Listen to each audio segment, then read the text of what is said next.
Hello friends, welcome back to my YouTube channel Ragini online classes. आज हम पढ़ने वाले हैं क्लास 6 की एनसीईआरटी का चैप्टर 8। इससे पहले मैंने 1 से लेके 7 तक के चैप्टर की नोट्स की प्लेलिस्ट बना के डाल दी है चैनल पर। अगर आपने अभी तक मेरे चैनल को सब्सक्राइब नहीं किया है तो प्लीज़ जल्दी से इसको सब्सक्राइब कर लो, ठीक है, क्योंकि सब्सक्राइब करना बिल्कुल फ्री है। और अगर आपको वीडियो अच्छी लगे तो मुझे लाइक करके ज़रूर बताना, ठीक है। इसकी भी नोट्स हमने बना लिए हैं, यदि आप देख सकते हैं ये। तो चलिए स्टार्ट करते हैं, ठीक है। अध्याय 8, खुशहाल गांव और समृद्ध नगर, ठीक है, इसके बारे में पढ़ेंगे। तो क्या पढ़ेंगे? लोहे के औजार और खेती के बारे में पढ़ेंगे। कृषि उत्पादन बढ़ाने के लिए गांव में कौन रहता था, शिल्पकार, सिक्के और शिल्प के बारे में पढ़ेंगे। नगर की कहानियाँ, यात्रा विवरण, नगर की कहानियाँ, यात्रा विवरण, मूर्तिकलाएं और पुरातत्व, ठीक है। लोहे का प्रयोग लगभग 3000 साल पहले शुरू हुआ। तो लोहे का प्रयोग कब हुआ? 3000 साल पहले शुरू हुआ, ठीक है। महापाषाण कब्रों में लोहे के औजार और हथियार बड़ी संख्या में मिले। तो जो महापाषाण काल की जो कब्रें थी उनमें लोहे के औजार बड़ी संख्या में मिले हैं, ठीक है। इसके बाद में इधर पढ़ते हैं, तमिल क्षेत्रों में कौन रहते थे। तो तमिल क्षेत्रों के जो गांव थे उनमें कौन रहता था? तो उसमें बड़े भूस्वामी रहते थे। कौन? बड़े भूस्वामी, ठीक है, जिनको बिल्लार या बिल्ला कहा जाता था, ठीक है। साधारण हलवाई रहते थे, जिनको ऊणबार कहा जाता था, ऊणबार, ठीक है। भूमिहीन मजदूर या दास रहते थे, ठीक है। और गांव का प्रधान रहता था, ठीक है। और गांव का प्रधान कौन होता था, इसके बारे में आप देख लेते हैं। भूमिहीन मजदूर दास, इसको कड़ेसियार कहा जाता था और या अधिमाई कहा जाता था, ठीक है। गांव का प्रधान, इसको ग्राम भोजक कहा जाता था और ये उत्तरी हिस्से का था। कहाँ का था? उत्तरी हिस्से का था, ठीक है। तो जो गांव का प्रधान होता था, जिसको ग्राम भोजक कहते हैं, वो उत्तरी हिस्से का तो था, लेकिन क्या होता था, ये पद अनुवांशिक था। ये जो पद था ग्राम भोजक का, वो अनुवांशिक था।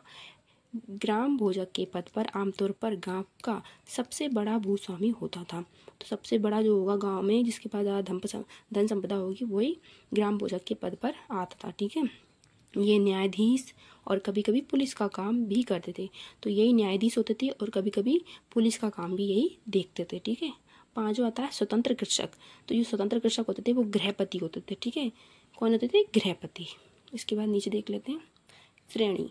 श्रेणी किसको कहते हैं? तो जो शिल्पकार होते हैं, जो व्यापारी होते हैं, उनके संघ को, उनमें जो लोगों का जो समूह होता है उसको श्रेणी कहते हैं। क्या कहते हैं? श्रेणी, ठीक है। आहत सिक्के।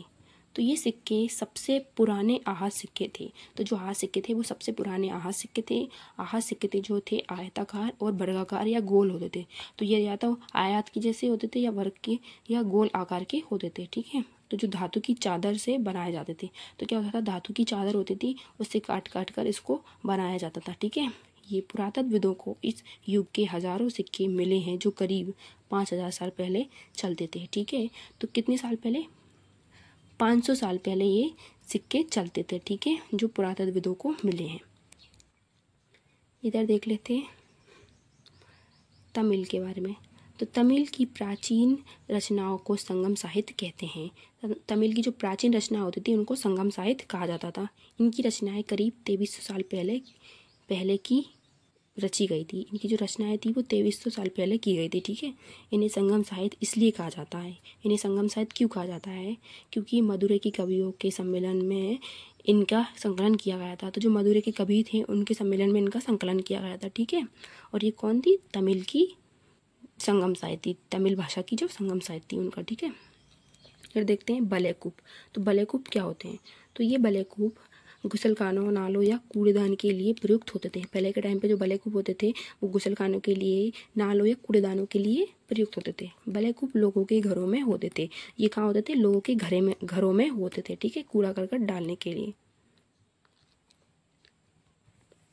चांदी या सोने के सिक्कों को विभिन्न आकृतियों को आहत कर बनाए जाने के कारण इन्हें आहत सिक्के कहा जाता है। तो जो चांदी और सोने के सिक्के होते थे उन पर बहुत सारी बती बती आकृतियाँ बनाई जाती थी, इन्हीं को आहत सिक्के कहा जाता है। ठीक है, इसके बाद देखते हैं नगर के बारे में। तो नगर क्या होते थे? नगर अनेक गतिविधियों का केंद्र होते थे। ठीक है, नगर अनेक गतिविधियों का केंद्र होते थे। मथुरा ये 2500 साल पहले भी ज़्यादा समय से एक महत्वपूर्ण नगर रहा है। तो जो 2500 से पहले से ये बहुत ही ज़्यादा महत्वपूर्ण केंद्र रहा है। ठीक है, क्योंकि ये यातायात और व्यापार के दो मुख्य रास्तों पर स्थित था। तो जो यातायात और व्यापार के जो मुख्य रास्ते थे उनके बीच में स्थित था। मथुरा बेहतरीन मूर्तियाँ बनाने का प्रमुख केंद्र था। मथुरा में बेहतरीन मूर्तियाँ बनाई जाती थी। लगभग 2000 साल पहले कुषाणों की दूसरी राजधानी बनी। तो जो कुषाण शासक थे उनकी दूसरी राजधानी बनी मथुरा। ठीक है, मथुरा एक धार्मिक केंद्र भी है। ठीक है, ये बौद्ध विहार और जैन मंदिरों के लिए प्रसिद्ध है। तो यहाँ पे बौद्ध विहार भी है और जैन मंदिर में कृष्ण भक्ति का एक महत्वपूर्ण केंद्र है। तो जो मथुरा है वो कृष्ण भक्ति से संबंधित है, ये बहुत ही महत्वपूर्ण केंद्र है। मथुरा में मूर्तियों का अंकित अनेक अभिलेख मिले हैं। तो मथुरा है, वहाँ पे मूर्तियों पर अंकित अनेक अभिलेख मिले हैं। ठीक है, मथुरा के अभिलेखों में सुनारों, लोहारों, बुनकरों, टोकरी बनाने वालों, माला बनाने वालों या इत्र बनाने वालों का उल्लेख मिलता है। ठीक है, तो जो अभिलेख मिले हैं उनमें इन सभी लोगों का क्या मिलता है? उल्लेख मिलता है। इन सबके बारे में जानकारी मिलती है कहाँ से? मथुरा के अभिलेख से। ठीक है, ये एक टाइम पे बौद्ध धर्म का बहुत महत्वपूर्ण केंद्र रहा था। ठीक है, और कृष्ण भक्ति से संबंधित है और कुषाणों की दूसरी राजधानी हुआ करती थी और ये महत्वपूर्ण केंद्र यातायात और व्यापार के लिए था। ठीक है, शिल्प और शिल्पकार पुरास्थलों से मिले शिल्पों के नमूने मिले हैं। तो जो पुरास्थल थे उनसे शिल्पों के नमूने मिले हैं। इनमें मिट्टी के बहुत पतले और सुंदर बर्तन मिले हैं।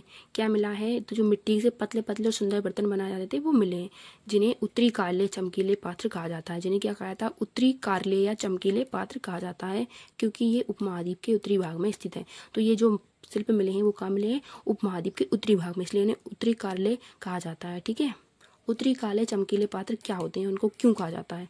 तो पहला है कि उत्तरी काले इसलिए कहा जाता है क्योंकि ये उत्तर उपमहाद्वीप में मिले हैं। ठीक है, उत्तरी भाग में मिले हैं। ये कठोर चाक निर्मित धातु की तरह दिखने वाला चमकदार काली सतह वाले पात्र होते थे। तो ये इनकी सतह जो थी काली होती थी और ये चमकदार होते थे। ठीक है, इन्हें बनाने के लिए बर्तन को भट्टे पर उच्च तापमान पर रखते थे। तो जो भट्टा होता था, जो आग्नि होती थी, उसके उच्च तापमान यानी कि हाई टेम्परेचर पर इसको रखा जाता था, जिससे इन बर्तनों की सतह काली हो जाती थी। तो जब इन्हें आग पर रखेंगे तो उनकी सतह कैसी हो जाएगी? काली हो जाएगी। इन पर एक पतली काली लेप भी लगाई जाती थी और उनके ऊपर एक पतली सी काली लेप भी लगाई जाती थी, जो इन बर्तनों को शीशे जैसी चमक प्रदान करती थी, जिससे वो बर्तन शीशे की तरह चमकते थे। ठीक है, किससे? वो काली लेप की वजह से। ठीक है, और इनको हाई टेम्परेचर पर रखा जाता था और ये उत्तरी काले चमकदार पात्र कहलाते थे। ठीक है, आगे देखते हैं सूक्ष्म निरीक्षण में अरिकामेडु। अरिकामेडु क्या है? तो अरिकामेडु पुडुचेरी में स्थित है। तो जो पांडिचेरी है उसमें अरिकामेडु स्थित है।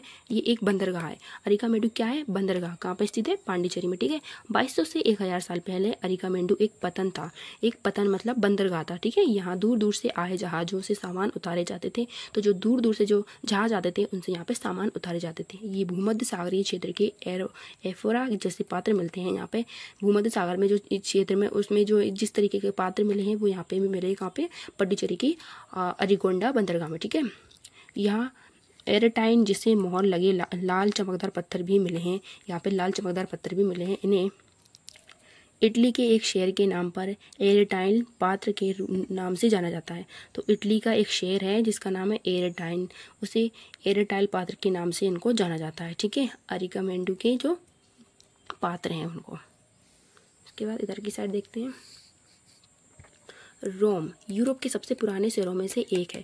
तो रोम क्या है? रोम एक शहर है, ये यूरोप महाद्वीप के अंदर आता है। यूरोप क्या एक महाद्वीप है और रोम एक शहर है। तो ये रोम शहर है वो यूरोप महाद्वीप का सबसे पुराना शहर है। उसमें बहुत सारे पुराने शहर हैं, उनमें से एक शहर क्या है? रोम है। ठीक है, यूरोप जो है उत्तरी अफ्रीका, पश्चिमी एशिया तथा फैला साम्राज्य। तो ये यूरोप महाद्वीप है वो उत्तरी अफ्रीका महाद्वीप, पश्चिमी एशिया तक फैला साम्राज्य था। ठीक है, इसके महत्वपूर्ण शासक कौन थे? तो इसका जो महत्वपूर्ण शासक था वो था ऑगस्टस।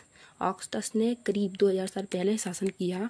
ठीक है, जो ऑगस्टस था उसने करीब 2000 साल पहले यहाँ पे शासन किया। ठीक है, और जो रोम है उसको ईंटों का शहर कहा जाता है। ईंटों का शहर, यहाँ पे ईंटें बनाई जाती थी। तो जो ईंटों का शहर है उसको रोम कहा जाता है। ऑगस्टस ने बड़े बड़े रंगमंडल को बोलते हैं एम्पी थिएटर बनवाए थे। किसने? ऑगस्टस ने। जो रोम का महत्वपूर्ण शासक था उसने बड़े बड़े एम्पी थिएटर बनवाए थे जिनको रंगमंडल कहा जाता है। ठीक है, तो ये थी हमारी आज की नोट्स वीडियो। अगर आपको हमारी वीडियो अच्छी लगी है तो प्लीज़ जल्दी से इसको लाइक कीजिए और चैनल को जल्दी से सब्सक्राइब कर लीजिए, ठीक है।